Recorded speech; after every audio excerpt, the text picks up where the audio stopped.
How can you shift from surviving to thriving? It all starts with self-awareness.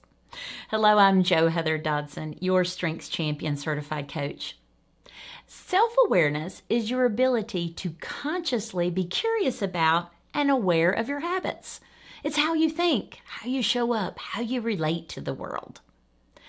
Self-awareness allows you to turn your attention to yourself without judgment or condemnation. I want you to imagine an old car radio where you have to turn the dial to get to the station more clearly. Self-awareness is like that radio dial. The station is there, it's already playing. It represents your thought patterns, your behaviors, your habits.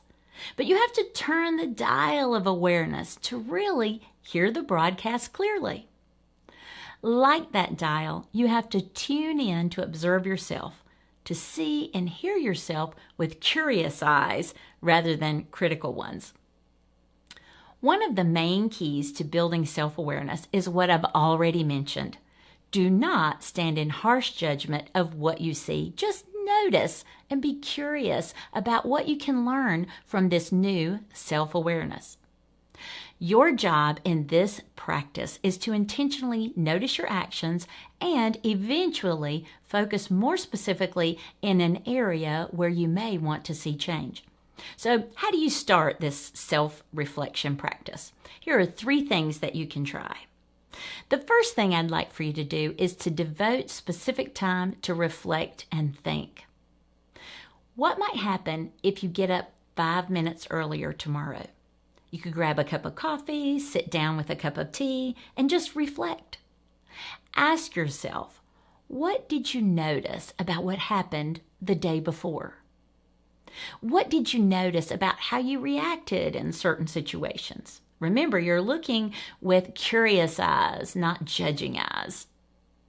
So from your reflection, you can pick one thing that you're curious about. Naturally, this may take a few attempts. You may not have anything specific that comes to mind right away. That's okay. But for some of you who are listening, you already know what you want to work on. But if you aren't sure, let me give you a couple of examples. Do you always feel on edge when you go in to talk with your boss? Why is that? Or maybe your spouse has pointed out that you seem nervous when you walk through the door at night. Where's that nervous energy coming from? Or maybe when you're assigned to a work project with a specific colleague, you dread it to the point you can't sleep. What does that mean? These are just a few examples. I'm sure you have your own. So once you pick the one thing you want to observe more closely, consider keeping a self-reflection journal. By writing down what you experience and learn, it will give you a clear roadmap showing you where you've been or where you are now. It can also be the place where you write down where you want to go. Writing down specifics will help you see your situation more clearly, and it will serve as a touchstone in your journey toward change. But I'm going to remind you again, self-observations really are about the situation that you're in, and it's how you're choosing to react to the situation rather than the choices the other person is making. So ask yourself, are you choosing your reaction as a part of an automatic survival mechanism, or are you choosing an action that reconfirms your move from surviving to thriving? That's something to think about. The third thing I would like for you to try is to observe yourself tuning that radio dial.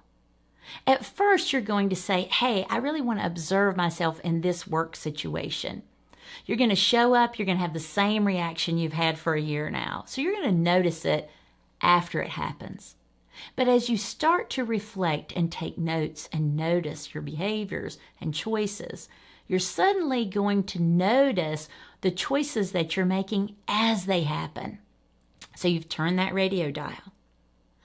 And the next thing you know, you will have turned the radio dial so that you are thinking before you're choosing how to react. Moving from surviving to thriving is all about leaning in to your ability to choose. This is just one practice that I use with my coaching clients as they start to shift their habits and lean into their strengths.